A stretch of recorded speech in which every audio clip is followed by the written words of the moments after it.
नमस्कार श्रोताओं, स्वागत है आप सभी का आपके अपने चैनल ज्ञान अर्थ में। आप सभी को देव दीपावली की हार्दिक शुभकामनाएं। आज की इस कथा में आप रसपान करेंगे श्रोताओं देव दीपावली की पौराणिक व्रत कथा, जिसके श्रवण मात्र से साधक को सभी पुण्य फलों की प्राप्ति होती है और ऐसे साधक भगवान श्री हरि की कृपा प्राप्त करते हैं और इस कथा के रसपान से ही सभी पाप कर नष्ट हो जाते हैं। साथ ही साधक के घर में धन धान्य की वृद्धि होती है।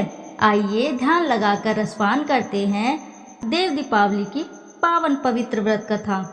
पौराणिक कथा के अनुसार भगवान कार्तिकेय द्वारा तारकासुर का वध करने के बाद उसके तीनों पुत्रों ने देवताओं से बदला लेने का प्रण किया।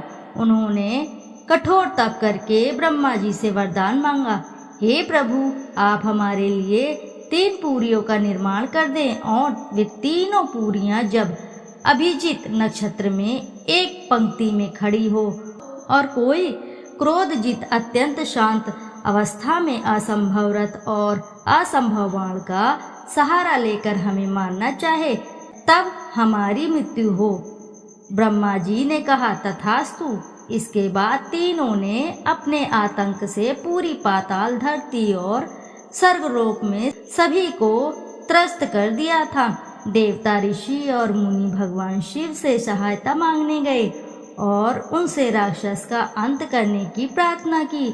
इसके बाद भगवान शिव ने त्रिपुरासुर राक्षस का वध कर दिया। राक्षस के अंत की खुशी में सभी देवता प्रसन्न होकर भोलेनाथ की नगरी काशी पहुँचे और इस दौरान उन्होंने काशी में लाखों दिए जलाकर खुशियां मनाई। जिस दिन ये हुआ उस दिन कार्तिक मास की पूर्णिमा थी। तभी से आज तक कार्तिक मास की पूर्णिमा पर काशी में बड़े बड़े देव दीपावली मनाई जाती है।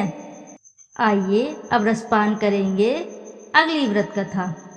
कहते हैं कि त्रिशंकु को राजर्षि विश्वामित्र ने अपने तपोबल से स्वर्ग पहुंचा दिया था। देवतागण इससे उद्विग्न हो गए और त्रिशंकु को देवताओं ने स्वर्ग से भगा दिया। तापग्रस्त त्रिशंकु अधर में लटके रहे। त्रिशंकु को स्वर्ग से निष्कासित किए जाने से क्षुब्ध विश्वामित्र ने पृथ्वी, स्वर्ग आदि से मुक्त एक नई समूची सृष्टि की ही अपने तपोबल से रचना प्रारंभ कर दी। उन्होंने कुश, मिट्टी, ऊंट, बकरी, भेड़, नारियल, कोहड़ा, सिंघाड़ा आदि की रचना का क्रम प्रारंभ कर दिया। इसी क्रम में विश्वामित्र ने वर्तमान ब्रह्मा, विष्णु और महेश की प्रतिमा बनाकर उन्हें अभिमंत्रित कर उनमें प्राण फूंकना आरंभ किया। सारी सृष्टि डावाडोल हो उठी। हर ओर कोहराम मच गया। हाहाकार के बीच देवताओं ने राजर्षि विश्वामित्र की अभ्यर्थना की। महर्षि प्रसन्न हो गए और उन्होंने नई सृष्टि की रचना का अपना संकल्प वापस ले लिया। देवताओं और ऋषि मुनियों ने प्रसन्नता की लहर दौड़ गई। पृथ्वी, स्वर्ग, पाताल सभी जगह इस अवसर पर दीपावली मनाई गई। यही अवसर अब देव दीपावली के रूप में माना जाता है। विष्णु के जागने की खुशी में मनाते हैं देव दीपावली। यह भी कहा जाता है कि आषाढ़ शुक्ल एकादशी से भगवान विष्णु 4 मास के योग निद्रा में लीन हो जाते हैं और फिर वे कार्तिक शुक्ल एकादशी को जागते हैं। उस दिन उनका तुलसी विवाह होता है और इसके बाद भगवान विष्णु के योग निद्रा से जागने से जागरण से प्रसन्न होकर सभी देवी देवताओं ने कार्तिक पूर्णिमा को लक्ष्मी नारायण की महाआरती कर दीप प्रज्वलित कर खुशियां मनाई थी। साथ ही यह भी कहा जाता है कि बलि से वामन देव द्वारा स्वर्ग की प्राप्ति की खुशी में सभी देवताओं ने मिलकर कार्तिक मास की पूर्णिमा को खुशी मनाकर गंगा तट पर दीप जलाए थे। तभी से देव दीपावली मनाई जाती है। इस पूर्णिमा को ब्रह्मा, विष्णु, शिव, अंगिरा और आदित्य आदि ने महापुनीत पर्व प्रमाणित किया है। इसी दिन भगवान विष्णु ने सतयुग में मत्स्य अवतार लिया था। यह भी कहा जाता है कि इसी दिन देवी तुलसी जी का प्राकट्य हुआ था। कहते हैं कि कार्तिक पूर्णिमा को ही श्री कृष्ण को आत्मबोध हुआ था। इति शुभम। आइए अब रसपान करते हैं ध्यान लगाकर कार्तिक पूर्णिमा की पौराणिक व्रत कथा। एक पौराणिक कथा के अनुसार तारकासुर नामक एक राक्षस था। उसके 3 पुत्र थे, तारकाक्ष, कमलाक्ष और विद्युन्माली। तारकासुर बहुत ही बलवान था। उसने धरती व स्वर्ग पर अपना आतंक मचा रखा था, जिससे परेशान होकर देवताओं ने भगवान शिव से उसका अंत करने की प्रार्थना की।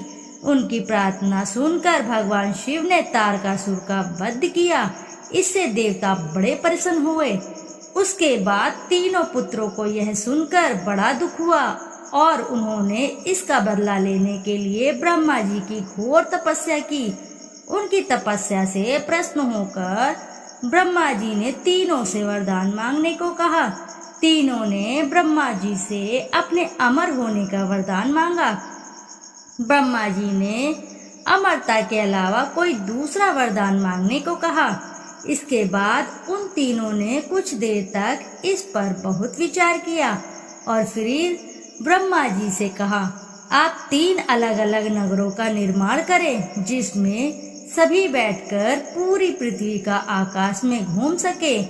1000 साल बाद जब हम मिले तो हम तीनों के नगर मिलकर एक हो जाए। जो देवता तीनों नगरों को एक ही बाण से नष्ट करने की क्षमता रखता हो, वही हमारी मृत्यु का कारण बने। उन सब की नजर में यह एक असंभव कार्य था। उन्हें यह वरदान ब्रह्मा जी के निर्देशानुसार मैदानों ने उनके लिए 3 नगरों की स्थापना की। तारकाक्ष के लिए सोने का, कमला के लिए चांदी का और विद्युन्माली के लिए लोहे का नगर बनवाया गया।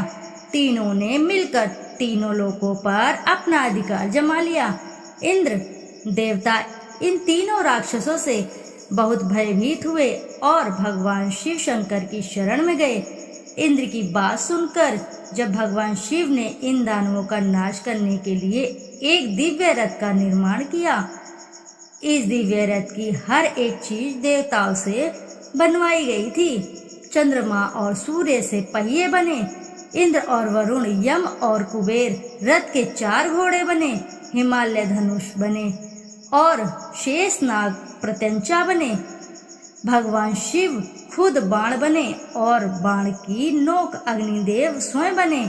इस दिव्य रथ पर भगवान शिव स्वयं सवार हुए। देवताओं से बने इस रथ और तीनों भाइयों के बीच भयंकर युद्ध हुआ। युद्ध करते समय प्रभु लीला से एक ऐसा समय आया जब तीनों रथ एक ही सीध में आ गए। जैसे ही ये तीनों रथ एक सीध में आ गए, उसी समय भगवान शिव ने अपने बाण छोड़े और तीनों का नाश कर दिया। इसी वध के बाद भगवान शिव को त्रिपुरारी कहा जाने लगा। इति शुभम। प्रेम से जयकारा लगाइए प्रिय भक्तगणों। जय शिव शंभु हर हर महादेव की जय। प्रिय भक्तगणों, यदि आपको कथा अच्छी लगी है तो वीडियो जरूर लाइक करें और साथ ही चैनल को सब्सक्राइब करें। एक बार अपनी सच्ची श्रद्धा के साथ कमेंट बॉक्स में जरूर लिख दें। आइए अब रसपान करते हैं कार्तिक पूर्णिमा की अगली व्रत कथा।